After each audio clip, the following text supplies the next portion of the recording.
વરસતા વરસાદમાં મિર્ચી વડા ખાવાની મજા જ કંઈક અલગ છે. તો ચલો ઝટપટ બનાવીએ. સૌપ્રથમ આપણે એક મસાલો રેડી કરીશું. ખાંડી દસ્તામાં આખા દાણા, જીરું અને વરિયાળી ઉમેરીને એને કંઈક અધકચરું આવી રીતે વાટીને સાઈડમાં મૂકી દઈશું. હવે આપણે બાફેલા બટેકાને અડધો કલાક માટે ફ્રીઝમાં મૂકી દઈશું અને પછી એની છાલ કાઢીને હાથેથી એને સ્મેશ કરવાના છે. બહુ આપણે ઝીણું એને નથી સ્મેશ કરવાનું, આવી રીતે સહેજ આખું રે એવું જ સ્મેશ કરવાનું.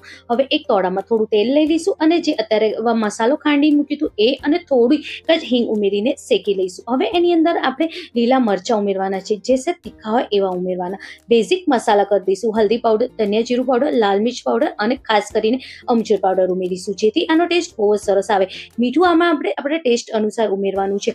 મસાલો નીચે દાજે નહીં એના માટે આપણે 2 ચમચી જેટલું પાણી ઉમેરીશું. હવે પત્તા બટેકા જે સ્મેશ કરીને મૂક્યા છે એ ઉમેરી દેવાના અને ઉપરથી થોડું આપણે લીલી કોથમીર આપણે ઉમેરવાની છે. લીલી કોથમીર થાય તો 1 મુઠ્ઠી જેટલી ઉમેરજો, જેથી બહુ જ સરસ ટેસ્ટ આવે.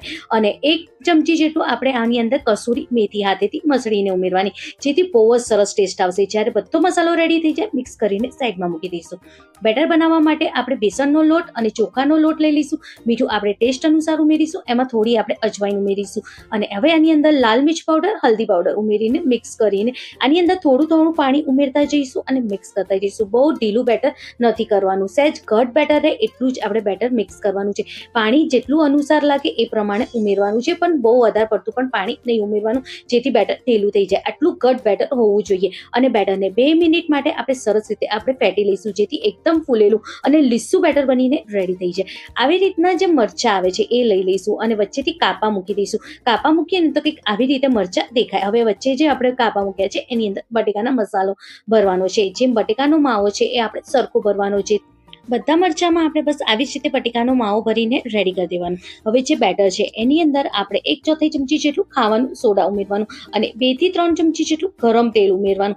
બરોબર મિક્સ કરવાનું લગભગ 1 થી 1.5 મિનિટ માટે. જ્યારે સરસ રીતે મિક્સ થઈ જાય પછી એને એક કપમાં લઈ લેવાનું. આખું કપ નહીં ભરવાનું, અડધું જ કપ ભરવાનું. પછી એની અંદર આવી રીતે મરચું મૂકીને ઉપરથી અગર મરચું દેખાય તો એની ઉપર થોડું બેટર લગાવી દેવાનું અને બસ આવી જ રીતે થોડું ગરમ તેલ હોય એમાં આપણે ફ્રાય કરવાનું છે. ગેસની ફ્લેમ એકદમ મીડિયમ રાખવાની અને ઉપરથી આવી રીતે તેલ નાખતા જવાનું, જેથી એક બી ફોલ્લીઓ મરચાં ને ભજીયાની ઉપર નહીં થાય અને એકદમ સરસ સેમ ટુ સેમ બહાર જેવા મરચાંના ભજીયા મળે છે એવા મરચાંના ભજીયા બનીને રેડી થશે. એકવાર મારી આ રીતે મરચાંના ભજીયા જરૂરથી ટ્રાય કરજો. એકદમ ક્રિસ્પી અને એકદમ સરસ પરવાળા બનીને રેડી.